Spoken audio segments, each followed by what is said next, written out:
Another thing that you have to do before you start baking is to prepare the baking tins. I'll just show you one of the tins. I have them in various sizes and shapes.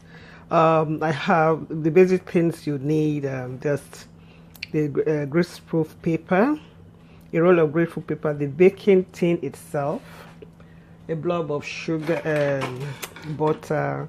Then you'll be needing cutting scissors, a pen or pencil. So what you do is you place the baking tin on the greaseproof paper, and then you trace around the bottom part, and then you trace around with a pencil or pen, and then you cut the shape of the bottom of the baking pan. You set it aside. Then you do you measure around the circumference, around the circumference of the baking pan. If it's a square baking pan, you cut a square. Since this is round, you have to go round. Then you set that one aside. Then the next stage is you grease inside the baking pan. When you grease inside the baking pan, then you start to etch in the greaseproof paper. The idea is to give, when the cake is baked, if you put it directly in the tin, the cake could stick to the tin and it will start falling apart. But if it is if the tin is lined with greaseproof paper, the cake comes out neatly. I forgot to mention when I was saying about the other thing you have to do before you start baking, that is soaking the nuts, the dried fruits, mixed peel, raisins and stuff like that. Some people like to soak theirs in rum, in sherry, in brandy, or just in sweet wine, depending on your taste.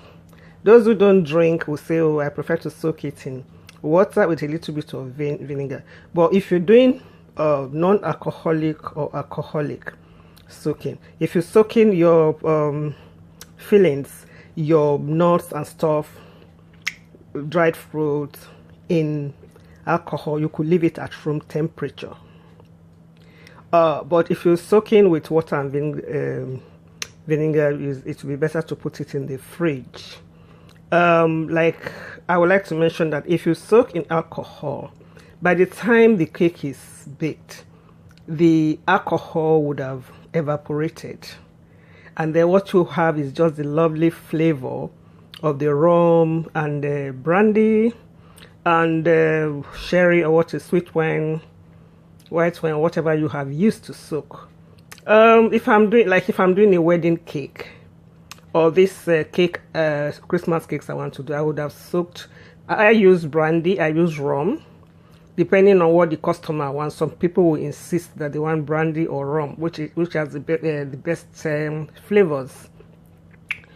I will soak for a month, and when you soak, you really get the flavor. And then when you put it in, like wedding cake, wedding cakes last for years. My wedding cake lasted almost 5 years. You can even use a layer of your wedding cake to celebrate the first birthday of your child. So that is it. That's why it preserves the cake and it gives it a lovely flavor. Like I said, it depends on what you want, but the alcohol, soaking in alcohol, you don't eat the alcohol. The alcohol would have been cooked and evaporated by the time the cake comes out of the oven. So let's get started. I'm going to show you how to prepare the tin. Like I said, it's one of the tins. I have other things. I'm going to bake about 6 tins, then I'm going to do cupcakes. As for the cupcakes, you don't have to line them with greaseproof paper. You just buy the cupcake holders, the one they sell them in packs, and put them in the cupcake tin, and you just pour your mixture on them and it comes out neatly from the oven. You will see as we go along. Let's have fun now. This is how to line a baking tin. What you will need is the baking tin, greaseproof paper, and some butter. Then you cut. You cut. Yeah, you measure.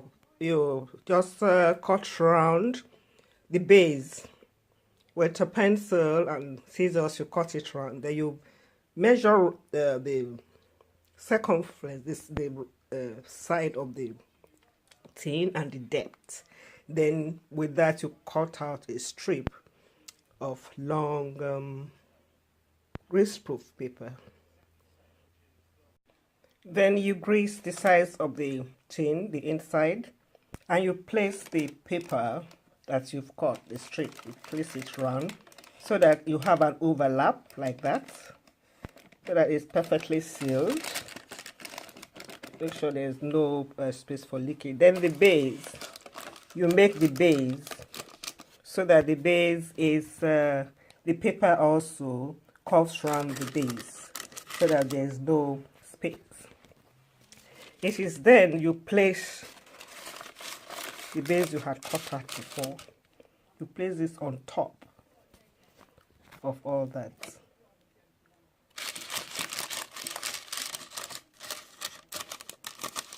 The idea is to make sure that there is no space for leakage when you start to bake.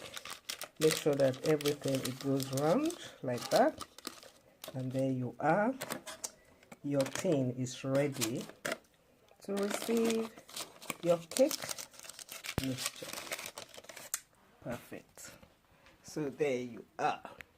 Usually I like my greaseproof paper to be slightly higher than the tin itself. So that's there, so that if there's any overflow it will take it. So that's what you get. That's how you seal it perfectly. The base, the sides.